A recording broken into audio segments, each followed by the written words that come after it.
Il y a un auteur essentiel pour comprendre ce qui nous arrive aujourd'hui. Et cet auteur essentiel, c'est Jean Baudrillard, penseur insupportable et pour cela penseur essentiel. Il a conceptualisé à partir de Bataille, mais aussi Marshall McLuhan, ce qu'il appelait le théorème de la part maudite. Et ce théorème dit en quelque sorte la chose suivante.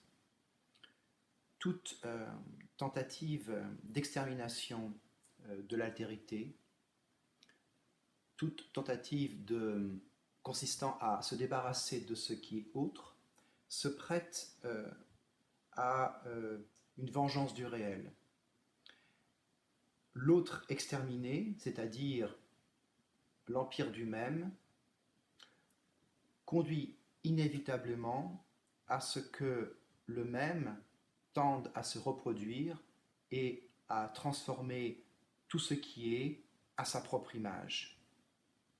Alors si on comprend ce théorème de la part maudite, et si on comprend que nos sociétés ont eu cette tendance fondamentale à l'extermination de l'autre, pensez ici à Claude Lévi-Strauss, et pensez ici bien entendu d'abord et avant tout à Pierre Clastres, si véritablement nos sociétés ont tendu à exterminer l'autre, alors on comprend que le Covid-19, que le coronavirus auquel nous avons affaire, n'est que l'expression d'un monde viral. Il n'est qu'une cause parmi d'autres, et presque plus un effet qu'une cause. Alors quelle est la situation? La situation, elle est triple. Pour la comprendre, on pourrait partir de cette trilogie Matrix, dans laquelle on a d'un côté des corps confinés, dont l'énergie est exploitée afin de produire une réalité virtuelle. Dans notre situation, les corps sont confinés et le General Intellect, la coopération des cerveaux en ligne, les affects virtualisés sont exploités afin de maintenir un semblant de monde. Donc des corps confinés et des corps coupés de quoi justement? Eh bien d'un certain type de dehors. Une autre scène qui est la scène désaffectée par les humains. Combien d'images circulent aujourd'hui où l'on voit Paris pris par un drone, les images prises par un drone, où l'on voit précisément un manque d'êtres humains. Un manque d'êtres humains. Là où il devrait y avoir des êtres humains, il n'y en a pas. Cette réalité extérieure, désaffectée, est celle désormais à laquelle nous n'avons plus accès, ou bien nous n'y avons accès que par des images. Et puis il y a un troisième aspect de la réalité. Entre les corps confinés, mis en ligne, d'un côté, et de l'autre, quelque chose qui est de l'ordre d'un espace du dehors désaffecté, il y a un reste de travail corporel en jeu effectué par les êtres humains dont la fonction est de sauver des vies. Il y a des corps en prise directe avec non pas seulement un virus, mais avec l'incapacité sanitaire d'y faire face. D'un côté, les corps confinés, de l'autre côté, un espace du dehors désaffecté, et presque entre les deux, des êtres humains en prise avec la mort. Alors, certains disent, eh bien, ces images du dehors désaffecté, eh bien, elles sont comme une promesse. Regardez par exemple ces poissons qui réapparaissent à Venise parce que le tourisme a décru, parce que les humains se sont retirés. Regardez cette baisse de la pollution.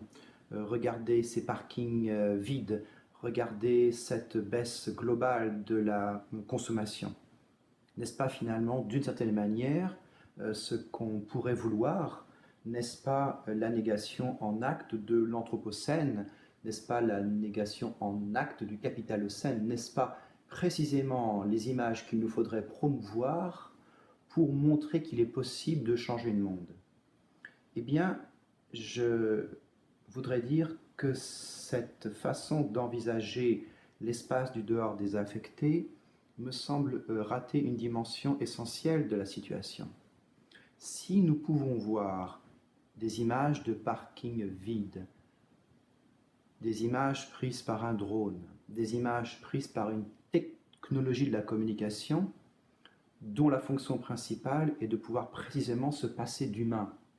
Il faut comprendre que toutes ces images ne sont pas des images de bonheur, mais sont des images fondées sur l'exclusion des êtres humains, c'est-à-dire un clivage entre l'espace du dehors désaffecté et l'espace des corps confinés. Autrement dit, ce n'est pas une image de bonheur, c'est une image artificielle qui est rendue possible par un clivage.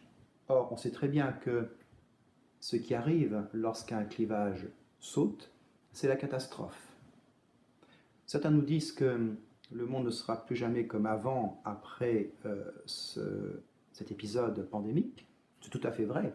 Le monde ne sera plus jamais comme avant. D'une part, dès que ce sera possible, dès que les gens pourront sortir dehors, la consommation va exploser et la pollution reprendra de plus belle.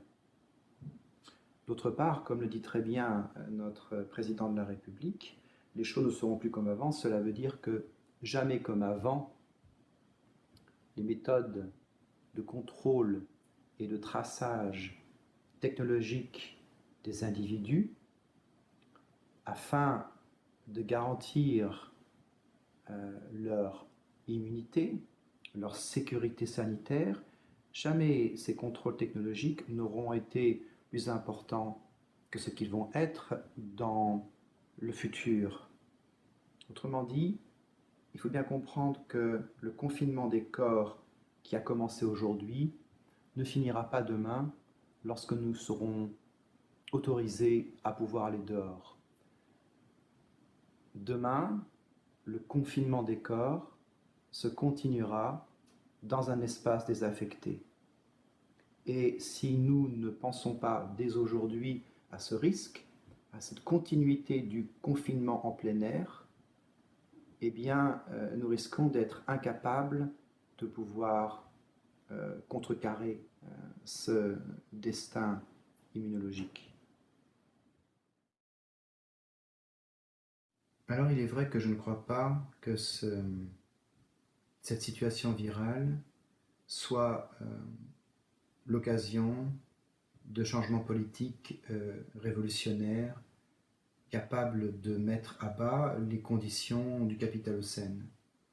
Je crois tout au contraire que ce que nous allons vivre, c'est une accélération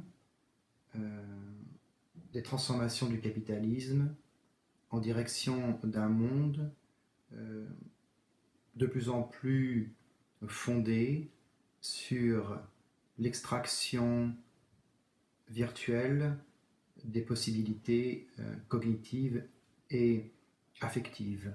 Le capitalisme, comme l'a dit Franco Berardi, est un capitalisme recombinant et il est en train de se recombiner à toute vitesse. On aurait pu envisager que cette situation virale puisse donner lieu à un changement qui serait favorable à ce que nous autres, qui ne sommes pas les simples militants de l'économie, comme le dirait Bernard Aspe, on aurait pu envisager une situation tout autre. Et cette situation aurait impliqué l'existence préalable d'un mouvement politique capable de pouvoir se saisir de l'occasion pour la transformer, pour la changer en moment de décision révolutionnaire. Mais ce mouvement n'existe pas. Il n'y a pas aujourd'hui un communisme suffisant pour pouvoir accueillir une occasion comme celle qui nous est présentée. Et c'est dans ce défaut-là que ce qui va gagner, sans aucun doute, c'est le capitalisme et ses capacités recombinantes. Bien entendu, il y a des résistances qui s'effectueront contre cette combine du capitalisme. Une résistance qui refuse d'accepter ces combines. Mais ces résistances seront ou bien trop intégrées à ce capitalisme, ou bien trop faibles. On voit aujourd'hui se mettre en place des formes de solidarité pour aider les individus qui souffrent du cloisonnement ou du confinement imposé par l'État. Mais ces solidarités ne communiquent pas entre elles à base de pigeons voyageurs. Elles communiquent grâce à des sites internet. Elles utilisent des technologies dont elles sont elles-mêmes prisonnières, et ces solidarités ne peuvent en rien présager de la capacité de pouvoir remettre en cause les fondements du capitalocène. Ces solidarités sont très importantes, elles sont humaines, elles sont très humaines, je ne dirais pas qu'elles sont trop humaines, elles maintiennent une humanité là où elle tend à périr, et en ce sens-là, elles sont bonnes, mais elles ne présagent absolument en rien d'un autre monde possible. Elles présagent, elles ne font en fait que manifester l'impossible que nous n'avons pas su encore convertir en moment communiste. Ce qui est patent aujourd'hui, c'est une absence commune au monde. Et la vraie difficulté serait pour nous de transformer cette absence commune en communisme de la distance. Alors par communisme de la distance, j'entends contre,